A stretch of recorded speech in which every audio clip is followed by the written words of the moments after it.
ಶ್ರೀಯುತ ಡಿ.ಕೆ. ಸುರೇಶ್ ಸರ್ ಅವರು ಮಾಜಿ ಸಂಸದರು ದಯಮಾಡಿ ವೇದಿಕೆ ಮೇಲೆ.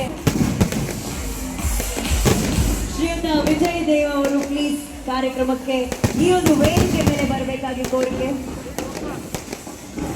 ಶ್ರೀಯುತ ಟಿ.ಎಂ. ವಿಶ್ವನಾಥ್ ಅವರು